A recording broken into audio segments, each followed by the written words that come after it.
Bonjour à tout le monde. Euh, cette fois-ci, je vais vous faire montrer comment rajouter une nouvelle borne TP-Link dans un réseau de bornes déjà existants.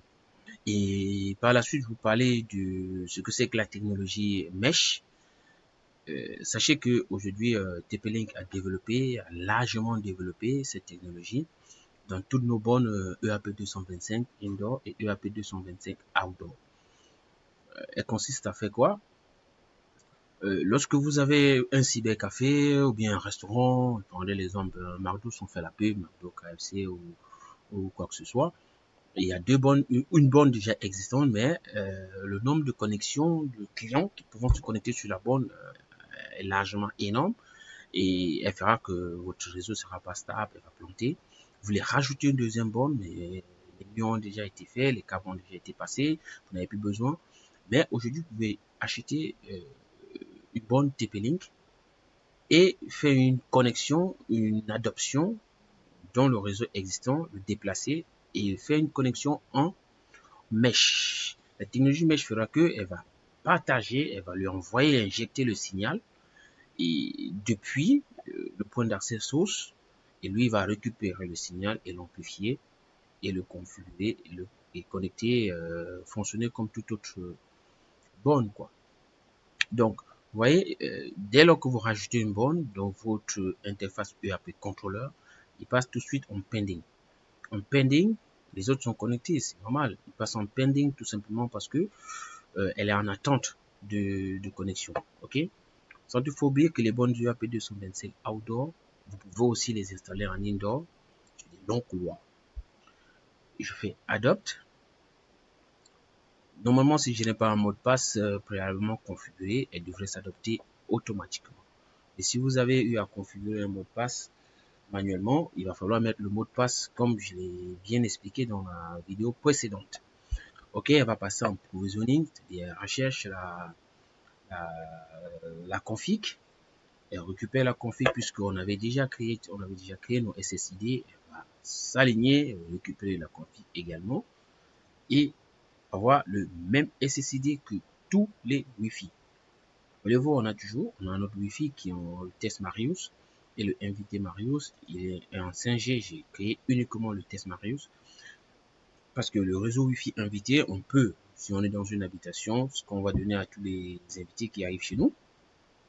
Si on est dans un bureau, c'est celui qu'on va donner à tous les invités qui arrivent. Je préfère qu'on les laisse en 2.4 et en 5G qui est plus rapide et efficient. On utilise en interne pour les end users.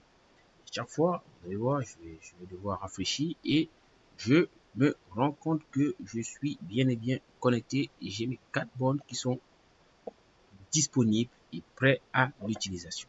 Ok? Donc, la dernière borne, c'est celle-là, la 5C66. Et parlons de la technologie Mesh. Ce qu'on va faire aujourd'hui, on va la déplacer. Vous voyez, elle est en downlink parce qu'elle est connectée directement à notre réseau. Donc, pour configurer le mesh, il faut dans un premier temps l'adapter dans notre réseau à nous. Une fois que nous l'avons adopté, on peut déconnecter et aller le positionner dans la zone voulue.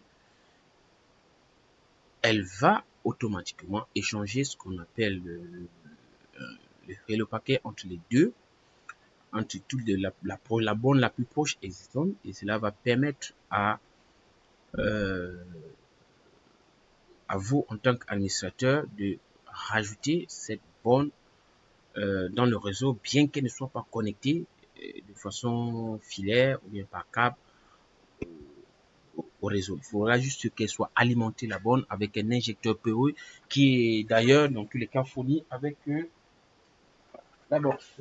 Parce que le package il vient comme ça et il est dans tous les cas fourni avec tous ces accessoires, un injecteur et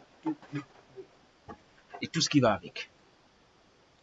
Donc, ne quittez pas tout de suite, on va la déconnecter, on va changer de bureau et vous allez voir son comportement. Vous allez vous rendre compte qu'elle est tout simplement.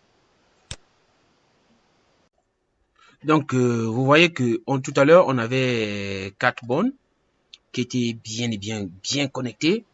Je l'ai débranché, Je l'ai ramené dans une autre pièce. Et tout de suite, je me rends compte que je perds la borne.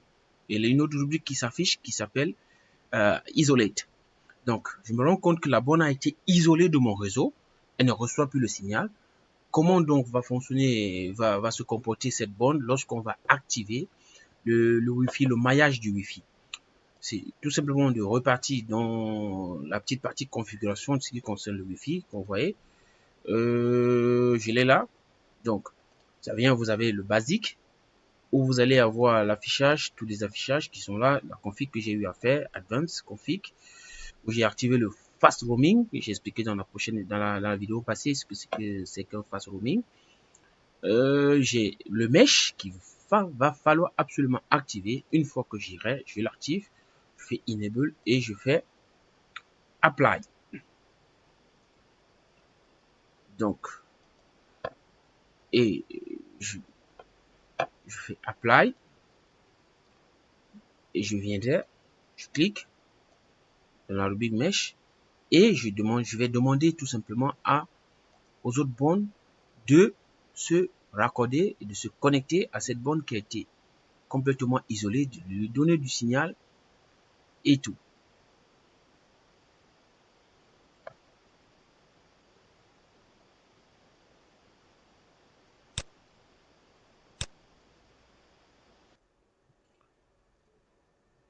Donc, vous voyez, elle a été rajoutée et le statut a changé. Cette fois-ci, il a un statut connected wireless. Ça veut dire que il s'échange juste, il se connecte via le Wi-Fi d'une des précédentes bornes. Donc, vous voyez, c'est ça la technologie du Wi-Fi maillé.